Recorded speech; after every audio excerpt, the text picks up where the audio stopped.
लेकिन कार्रवाई धीमी है। जब तक जांच पूरी होगी तब तक जंगल का एक बड़ा हिस्सा शायद खत्म हो चुका होगा।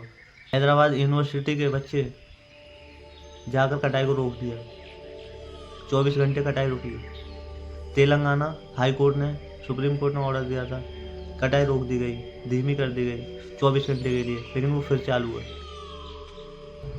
नमस्कार दोस्तों, मैं आपके साथ प्रवीण यादव। आपने कभी सोचा है कि जब हम शहरों का विस्तार करते हैं तो किस कीमत पर होता है? क्या आपको पता है कि हैदराबाद के जंगलों में क्या चल रहा है? 400 एकड़ की हरियाली, जहाँ कभी जानवरों की चहचहाहट गूंजती थी, अब मशीनों की आवाज़ गूंज रही है वहाँ पर। जंगल सिर्फ पेड़ों का समूह नहीं है, वो एक जिंदा दुनिया है, एक इकोनॉमिक्स जहाँ हजारों जीव जंतु, पेड़ पौधे, पक्षी और कीट रहते हैं। हर एक जीव का एक मकसद है, एक भूमिका है इस कुदरती दुनिया में, लेकिन ये सरकार रोक नहीं रही अभी तक। तेलंगाना हाई कोर्ट ने भी आदेश दिया था, लेकिन 24 घंटे के लिए ही बंद कराई गई थी कटाई।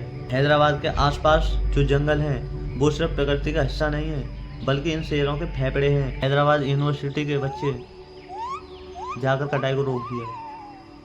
24 घंटे कटाई रुकी। तेलंगाना हाई कोर्ट ने सुप्रीम कोर्ट ने ऑर्डर दिया था, कटाई रोक दी गई, धीमी कर दी गई 24 घंटे के लिए, लेकिन वो फिर चालू है। यहाँ पाए जाते हैं नेवले, हिरण, लोमड़ी, तेंदुए और दर्जनों प्रजाति के पक्षी। ये 400 एकड़ का हिस्सा है, 400 एकड़ कटा हुआ जंगल, लेकिन अब जंगलों को उजाड़ा जा रहा है। 400 एकड़ की जमीन जो घने पेड़ों और जंगली जीवन से भरी थी, अब बुलडोजर और मशीनों की शिकार बन रही है। यहाँ पर अतिक्रमण हो रहा है।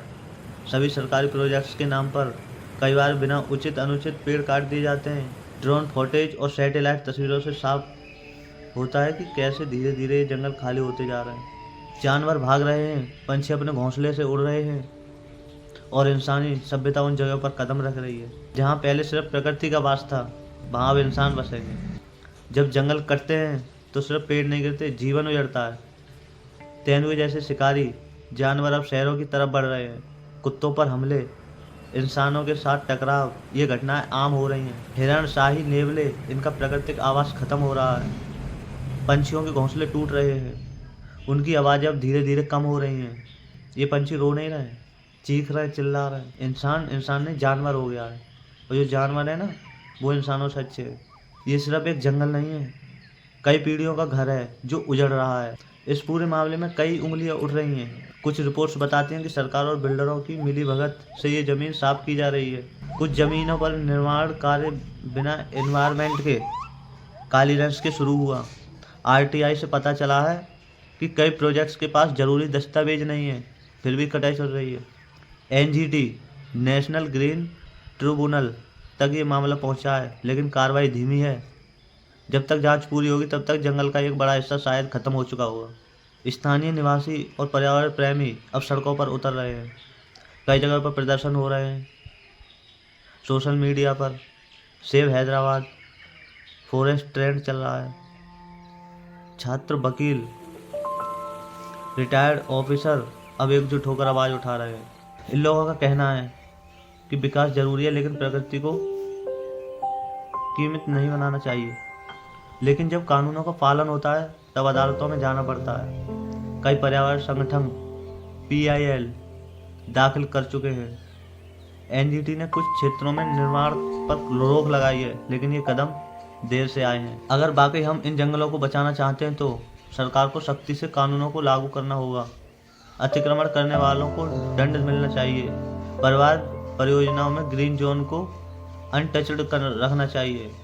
जनता को जमीन की निगरानी करनी चाहिए, तब जाके हम जंगलों को बचा सकते हैं, अन्यथा नहीं। हरियाली लौट सकती है अगर हम अभी कदम उठाएं। कुछ NGO और रिफॉरेस्टेशन की पहल कर रहे हैं। कुछ स्कूल बच्चों को जंगलों की अहमियत सिखा रहे हैं। ये छोटे छोटे कदम मिलकर एक बड़ा बदलाव ला सकते हैं।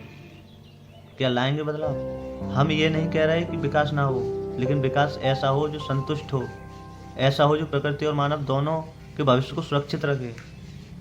हैदराबाद का ये जंगल सिर्फ 400 एकड़ जमीन नहीं है, ये सैकड़ों जीवों का घर है।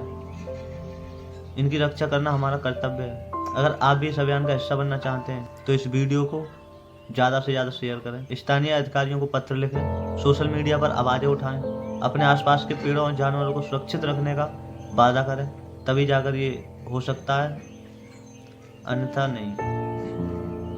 क्योंकि अगर आज हमने जंगल नहीं बचाए तो कल शहर भी नहीं बचा पाएंगे।